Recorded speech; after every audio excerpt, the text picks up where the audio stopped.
the challenge as I look back at that, because I get asked that, it's a little bit, not so much anymore, but it used to be a little bit of an outside career choice, right? And I think a lot of that comes from kind of this encouragement by my family. My father and my grandfather were my heroes, and they were very selfless people. And we grew up around chiropractors. My dad was a dentist, but we saw the chiropractor for my mom's headaches and for sports injuries and just for general wellness. And so it was kind of a natural thing for us. And I think the idea that connecting with people, and knowing that you could do something with your mind and your assessment skills and your hands to make some changes with people in a positive way. That was a standard that I kind of grew up with. So I can't say that it was a huge conscious decision. It just kind of evolved. Sometimes you're just kind of led down a path in life, and all of a sudden you go, wow, how did I get here? And you see this fortuitous series of events that bring you there. And it's paid off really well. I'm very satisfied. I'm really happy with it. Although, along the path, there were times when it's like, well, this is a challenge, There were acceptance issues when I first started 42 years ago that we don't struggle with now. So it was part intuition more than a conscious decision, I think. And it was a need to acknowledge the kind of caregiving that my family was into. I have a lot of people in healthcare in my family. My name is Dana Weary. I've been a chiropractor for 42 years, here in Spokane mostly. I went to University of Nebraska for undergraduate school, where I grew up in Lincoln. I went to Western States Chiropractic College in Portland, and then from there I did an internship in Los Angeles for 3 years, and then met my lovely wife, who was living here. And so we've been practicing together off and on, mostly for the last 36 years or so in Spokane.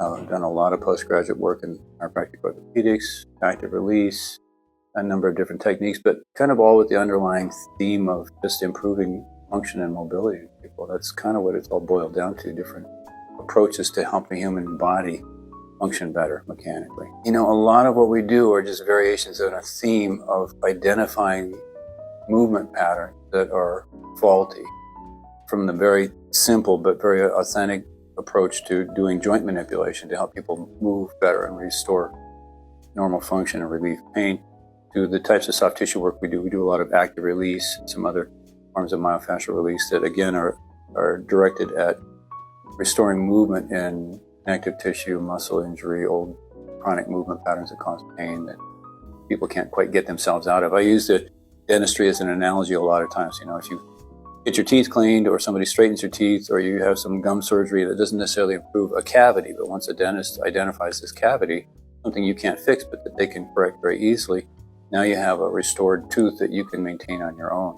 And joint and mobility problems a lot of times are very similar to that. There's a missing link in terms of mobility that we can help people restore, and then now they're a lot more independent, maintain it on their own from that point. Lots of individuals that come to mind, but I think the underlying theme, if I can kind of move away from that point a little bit, is the satisfaction that comes from helping people to discover some new mobility that they forgot they were supposed to have, or kind of restoring normal function, so that people that were accustomed to thinking they were getting old, that they lost some movement, they lost some mobility, finding out that that's actually not true, that with the right technique, the right approach to care, and then doing some work to maintain that they can move and feel like they had 20, 30, 40 years ago.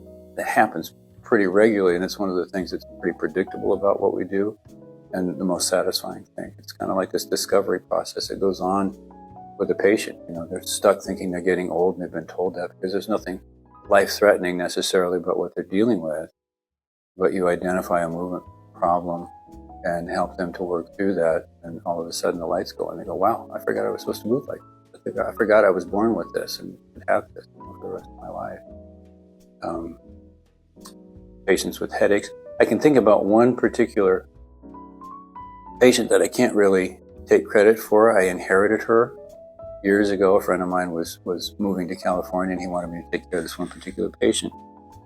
And she'd had an injury in high school. Somebody pulled a chair out from behind her, and she hit her head and started going blind.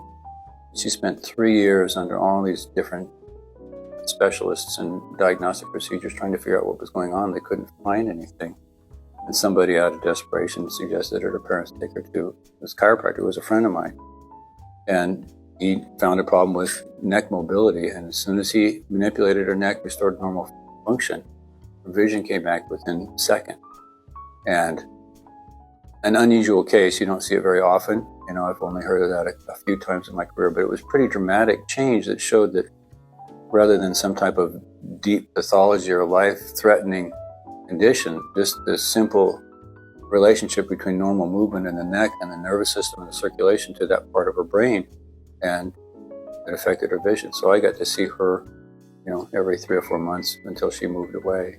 And it was pretty fascinating. Her mother would come in leading her by the hand into the clinic. She couldn't see, evaluate her, treat her, and then she'd go, "Oh, hi, nice to see you." Lights would come back on. That's uncommon, but it's pretty fascinating. And it kind of speaks to the elegance of the human frame. And it's not just all about pain. A lot of it's about function of the nervous system too. Fascinating stuff. So after 42 years of doing this type of work and watching it evolve, watching my ability to diagnose and treat more and more things effectively, I see common patterns in movement and pain-related disorders that oftentimes have really simple solutions but get missed all the time. If you've had a course of physical therapy, you've been told you don't have a surgical condition and you're supposed to live with it, it's oftentimes worth it just to spend time with us, with somebody in our clinic, to evaluate, to see if you might have a movement difficulty that can be corrected. A lot of things are very straightforward and simple to affect, but won't necessarily go away on their own any more than a cavity will go away if you brush harder. Dealing with joint and mechanical issues is extremely rewarding for me because I see this stuff and I know that there's oftentimes no other solution, but it's usually a pretty straightforward solution. So it doesn't take long to figure these things out. A short course of care oftentimes helps us to understand what's going on, and sometimes it's all we need to do. And it's safe, it's effective. We try to make it fun. We're proud of the work that we do. We've had some wonderful mentors and people in our profession that have taught us to be better and better at what we do. We enjoy going to work every day. So we'd welcome your investigation into what we have to offer.